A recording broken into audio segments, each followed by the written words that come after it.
Assalamualaikum warahmatullahi wabarakatuh. Nama saya Nur Rahmawati, saya dari kelas PAI 4B.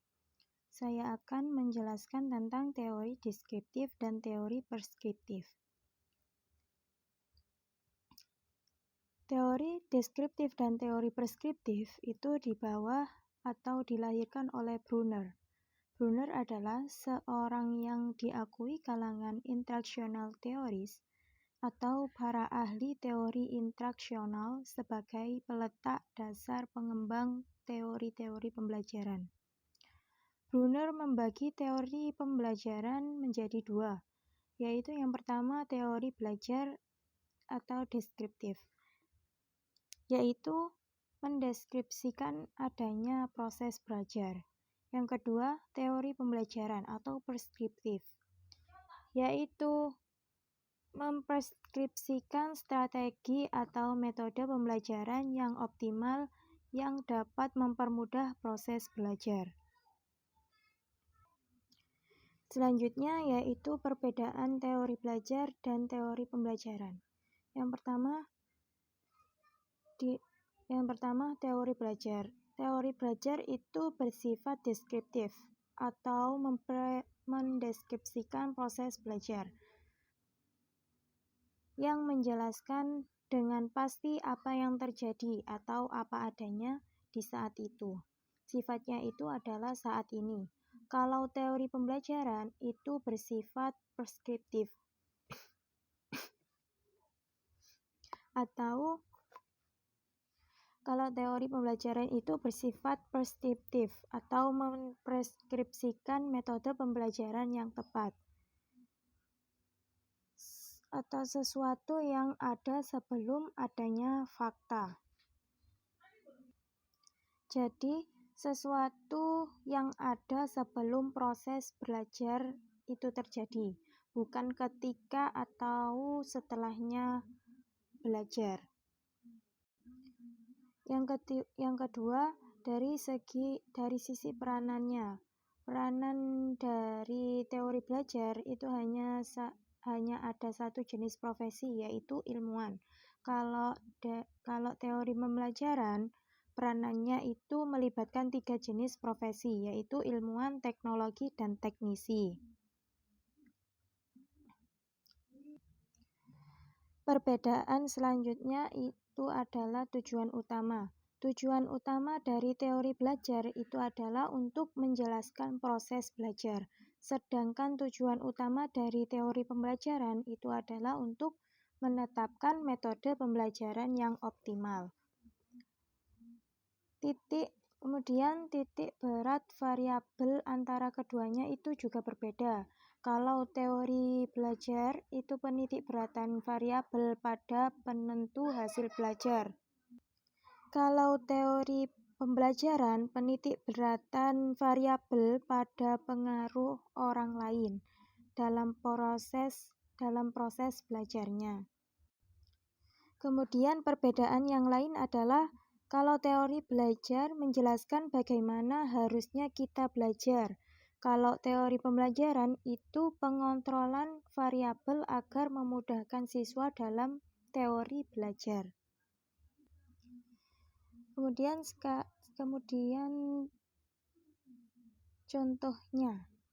contohnya kalau dari teori belajar deskriptif itu contohnya adalah guru itu memprediksi berapa usia maksimum seorang anak untuk belajar penjumlahan.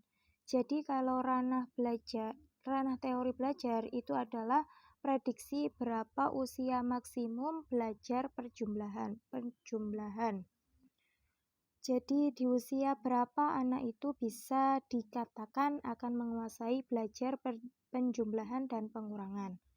Kemudian kalau contoh dari teori pembelajaran atau preskriptif adalah menguraikan bagaimana cara-cara mengajarkan penjumlahan. Teori pembelajaran ini adalah menaruh perhatian pada bagaimana seseorang mempengaruhi orang lain agar terjadi yang namanya belajar. Jadi yang dikatakan di teori pembelajaran contohnya adalah menguraikan cara-cara mengajarkan penjumlahan, seperti metodenya itu seperti apa, strategi-strateginya itu seperti apa, sehingga di dalam teori pembelajaran itu berperan di dalamnya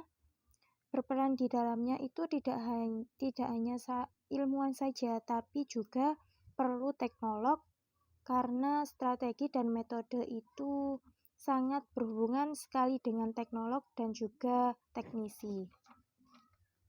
Selanjutnya, dari gambar bulatan ini akan sangat mudah kita pahami bahwa letak dari teori deskriptif itu terletak pada warna merah. Jadi di dalamnya, jika teori deskriptif itu variabel penentu hasil belajar, jadi teori deskriptif itu adalah variabel penentu hasil belajar.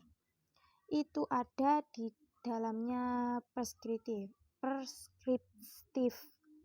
Kalau teori preskriptif itu adalah variabel pengaruh orang lain terhadap proses pembelajaran.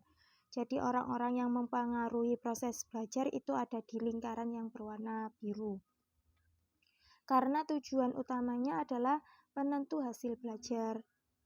Jadi titik tekannya berbeda. Kalau titik tekannya yang preskriptif adalah metodenya atau orang-orang yang mempengaruhi, yang bisa membuat bagaimana agar mempermudah proses belajar.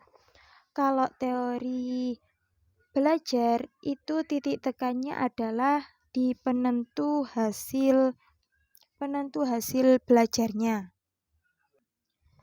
Selanjutnya kita masuk di kelebihan dan kekurangan teori deskriptif. Kelebihan dan kekurangan teori deskriptif. Kelebihan dari teori belajar deskriptif adalah berada pada titik tekannya pada konsep, sehingga siswa lebih memahami materi yang hendak disampaikan dan mendorong siswa untuk mencari sumber pengetahuan sebanyak-banyaknya dalam mengerjakan tugas. Kalau kekurangan dari teori belajar deskriptif itu adalah kurang memperhatikan sisi psikologis siswa dalam mendalami materi pembelajaran. Selanjutnya, kelebihan dan kekurangan teori belajar preskriptif.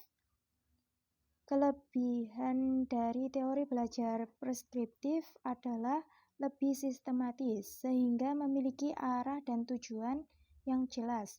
Pemberian motivasi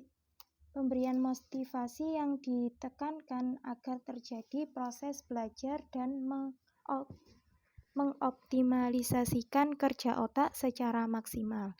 Jadi titik tekannya di metode, bukan di prinsip, teori, ataupun konsep. Maka dia lebih sistematis, sehingga adanya motivasi, sehingga harus ada motivasinya untuk mengoptimalisasikan kerja otak itu lebih maksimal. Kalau kekurangannya dari teori pembelajaran preskriptif adalah prosesnya membutuhkan waktu yang lebih lama.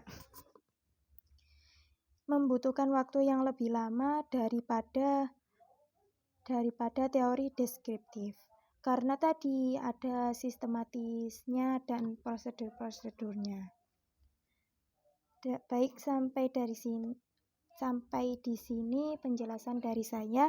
Wassalamualaikum warahmatullahi wabarakatuh.